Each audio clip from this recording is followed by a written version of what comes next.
Hi, everybody. I'm Brittany Lewis, a breaking news reporter here at Forbes. Joining me now is sports money reporter Justin Birnbaum. Justin, thanks for coming on. Thanks for having me, Brittany. Forbes just published our billionaires list, and there's a bunch of new sports figures on it. What can you tell us?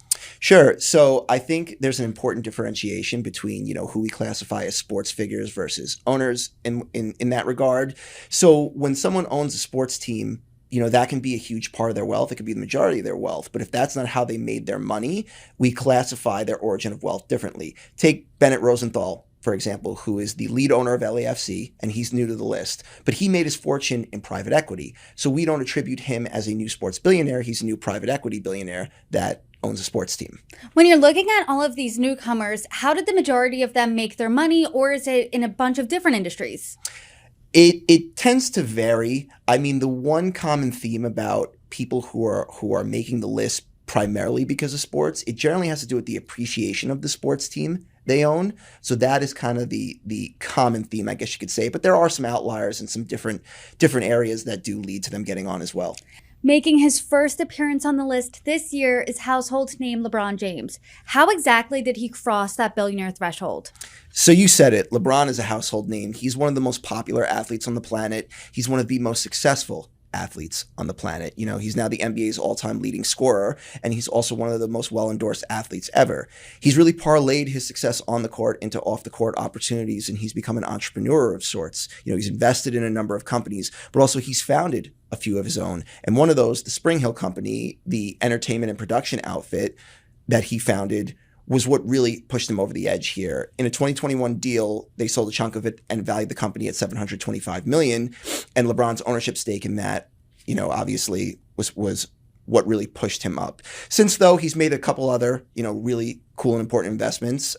He was in Liverpool FC in the English Premier League in the past, but he parlayed that into a broader investment in their holding company, Fenway Sports Group. So he's in a lot of cool different things. And, it's not just earnings, it's being able to take that step, getting equity, starting businesses that really was able to do it for him. That brings up an interesting point. Looking at the list as a whole, and especially those newcomer athletes, those superstar athletes, how are they making their money to cross into the billionaires list? Is it just on the field success alone, on the court success alone, or is it more based on their investments off the court? So I think it's hard to say just because it's happened so little. We only have 3 athlete billionaires ever. Michael Jordan, who's retired, LeBron James, and Tiger Woods. And LeBron and Tiger are the first 2 to ever do it while being active in their sport. What's interesting about LeBron is, as I mentioned, he did a lot of that through investing and, I shouldn't say investing, but founding a business. And a lot of that was driven by the Spring Hill Company and their $725 million deal. With Tiger Woods is one of the best earners ever. We tallied him at having 1.7 billion in career earnings. Tiger does have investments, other businesses as well, but Tiger has earned like no other. It's truly impressive what he's done, and that's driven a lot of his fortune, as opposed to LeBron, which a lot of it was driven by the Spring Hill deal. I do want to take a step back here and look at all the newcomers in the sports industry. All the names we mentioned so far are male. Are there any female owners? Yeah, one I want to highlight is Tennessee Titans owner Amy Adams Strunk, and she is inherited wealth. Her father, Bud Adams, owned the Tennessee Titans, who were once formerly the Houston Oilers, but she wrestled 50% control of the team a few years back, and since then the Tennessee Titans have really appreciated in value. I mean, the NFL's value has gone up quite a bit, and that has, as we've talked about in the past, has to do with increasing media rights. So she's one to watch for sure. And are there any trends or common themes when you're looking at these newcomers that you saw in 2023? So again, kind of the way we mentioned, I think a lot of it has to do with growing values of sports teams. We look at Toto Wolff, who owns a third of Mercedes Formula One team, and he's new to our list. And that was driven primarily by his ownership stake in the Mercedes Formula One team. He has other businesses, other assets, other money, but ultimately it took Mercedes appreciating to get him on the list. And, you look at other examples, maybe more legacy examples like the Steinbrenner kids. Obviously, their father, George Steinbrenner, was previously on the billionaires list before his death, and that was driven by the Yankees.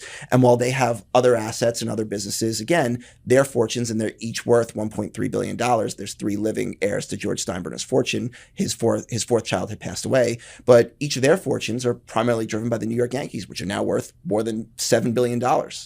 Justin, when you're looking at the wealth of these new sports billionaires, do you think it's just a flash in the pan, or do you think that they have this real staying power that we're going to see them next year and the lists on?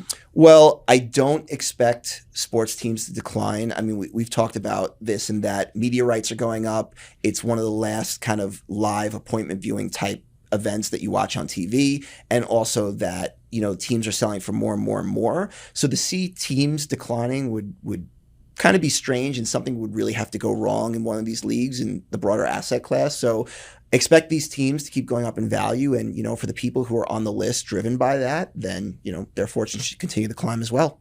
Justin Birnbaum, thanks so much. Thanks, Brittany.